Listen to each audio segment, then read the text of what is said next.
السيدات والسادة الزملاء الأعزاء، البقاء لله. في فقدنا الغالي شيخ محامين مصر والوطن العربي، الفقيد النقيب الكبير الفقيه الأستاذ المرحوم رواء عطية، تغمده الله بواسع رحمته.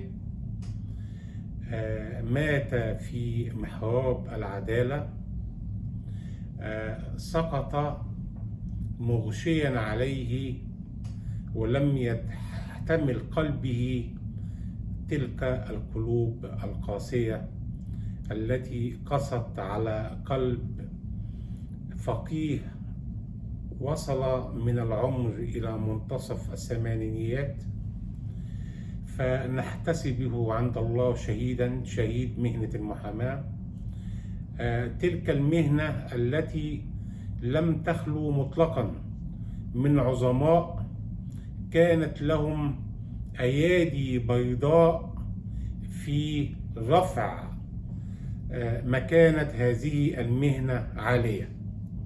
وفي الحقيقة فقدت المحاماة والمحامين هذا الرجل الذي كان يتمتع بذهن قانوني متفرد، وكانت له كاريزما أمام منصة الدفاع لم تتاح للعديد من الزملاء المحامين، وكانت له هيبة حينما تولى مقعد النقيب في نقابتنا العريقة، نقابة محامين مصر.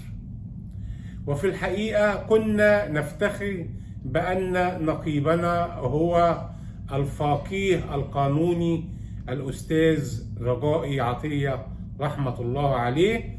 ونحن هنا في الدول العربية في الخليج وفي كافة الدول الأخرى التي كنا نلتقي فيها بزملاء سواء من المغرب العربي أو سواء من الشرق، سواء من الجنوب أو من الشمال، كنا نعتز بأن لنا نقيب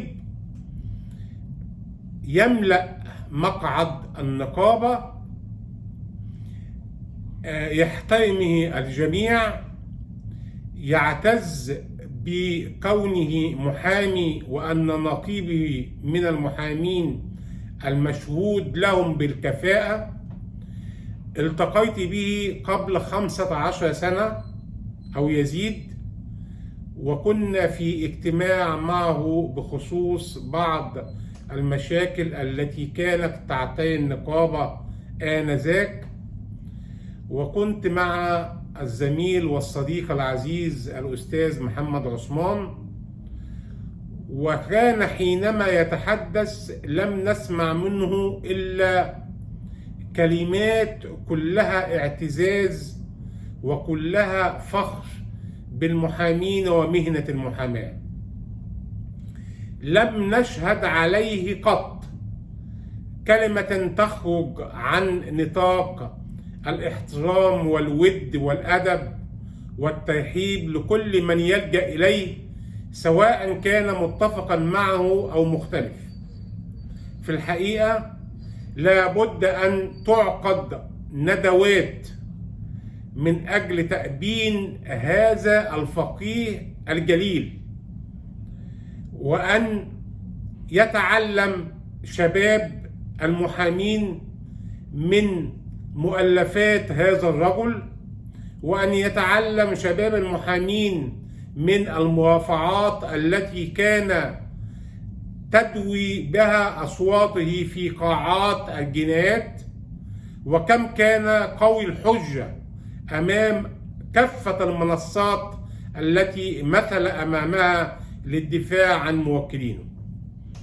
لم ينسى مطلقا رواء عطية رحمة الله عليه بأن هو قد كتب على نفسه أن يكون في أول الصفوف حينما يقع أي محامي في مشكلة ما، سواء كان مشكلة قضائية أو سواء كانت مشكلة اجتماعية.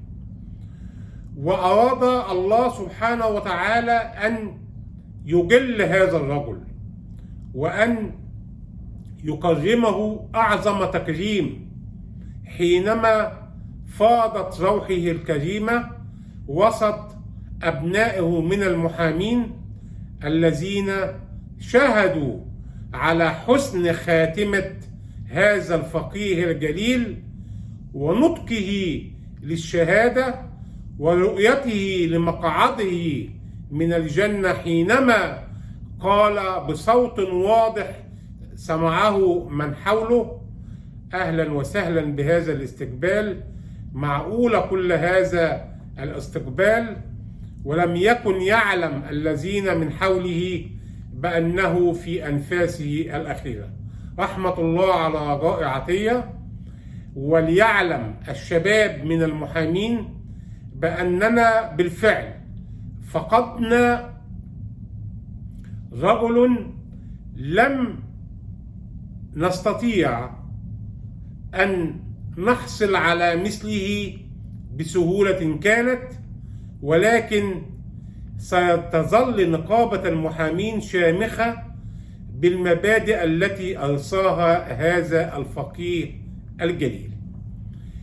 ده موضوع بديت بيه حلقتي، وفي تأبين أستاذنا وأستاذ العديد من الأجيال، نقيبي الذي أعتز به في كل مكان داخل وطني مصر وخارجه. ونحن هنا في دولة الإمارات شاهدت من حولي في كل مكان في أروقة المحاكم وفي النيابات بأن الحزن قد خيم على الجميع حينما سمع بوفاة النقيب الجليل. ده يا سادة موضوع التأبين اللي أنا حبيت أني أبتدي بيه هذه الحلقة،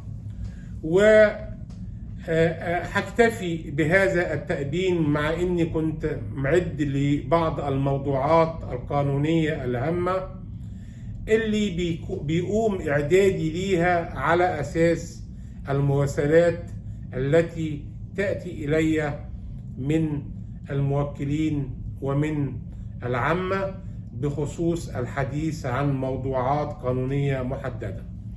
سنواصل إن شاء الله هذه الموضوعات، وفي شهر الفضيل شهر رمضان مبارك كل عام وأنتم بخير ستكون لدينا حلقات يومية هنتكلم فيها عن المرافعات والوقوف أمام محكمة الجنايات ومتعة المرافعة أمام محكمة الجنايات وأغرب تلك المرافعات وأقواها، والأساتذة المحامون الذين يترافعون في تلك القاعات بشكل نستطيع بحق أن نقول بأنه من الممكن أن يكون محاضرات متتالية لشباب المحامين حتى يستفيدوا من هذا العلم وتلك الدراسة في كيفية الوقوف أمام المحاكم والمرافعة فيها. نلتقي إن شاء الله ليس ببعيد، وأعزيكم مرة تانية وأعزي نفسي في فقدنا الغالي رحمة الله عليه. شكرا جزيلا.